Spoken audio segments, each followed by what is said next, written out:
What's up, everybody? My name is Shannon and I am still waiting for my Satyr, and today we are talking about An Ember in the Ashes by Sabaa Tahir. So a lot of you have recommended this book to me, and I have seen it at the library and at my bookstore for a very long time, and it has taken me this long to read it because I have been on the hold list for this book for like 6 months, but I have finally read it and I am finally here to talk about it. So what is interesting with this book is that we do have two protagonists. It's told from two perspectives. One is Laya. She, in the beginning of this book, has her family murdered in front of her because her brother was working with the rebels. He is then arrested and she is left to fend for herself, and what she decides to do is try to break him out of prison to rescue him, and she's going to find the rebels to try to figure out how to do that. We also have Elias, who is part of the military / empire. He is one of the masks, who are so named because they all wear masks that form to their faces and make them seem very inhuman. Like, they are very much these like mass murderer killer type of people, so their humanity is slowly being stripped away. But Elias is not happy with this life and he doesn't want to be here anymore, so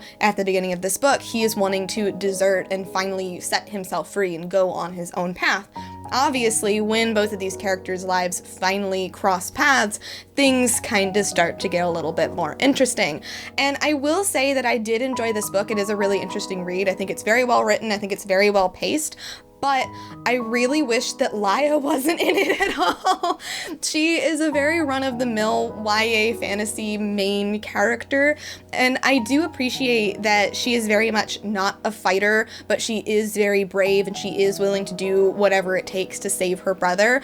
But what I don't like is that in the majority of this book, she is in disguise as a slave, and those sections sometimes were very hard to read. And I get it, gritty realism, all that kind of stuff, but it was just, I don't know, it just made me feel very weird. It felt like more than anything she was there to kind of make Elias think differently about sorts of things, which we didn't really need because he was already thinking differently about some sorts of things.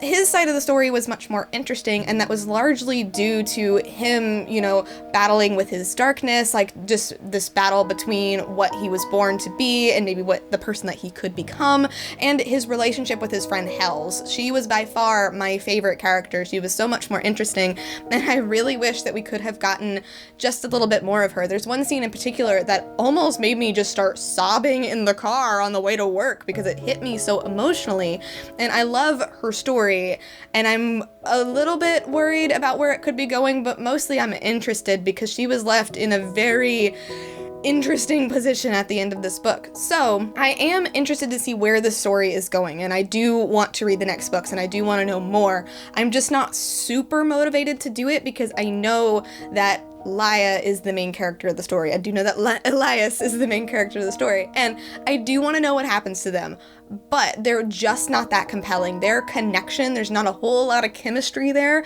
so whenever we were with them, I just wanted to get back to other things. Like, for the first time, I was like, I want more world building and politics. Can we skip this romance kind of going on here? And I want to get back to the world building and politics. So overall, I'm gonna give this book an A- because it is a very well written book. It just didn't hit me quite as emotionally as I feel like it could have if a couple of things had been different. But I do highly recommend checking this book out. But thank you guys so much for watching this video. If you liked it, be sure to hit that like button down below, and don't forget to subscribe so you can talk books with me every week. That is everything got for today, and I will see you next time. Bye!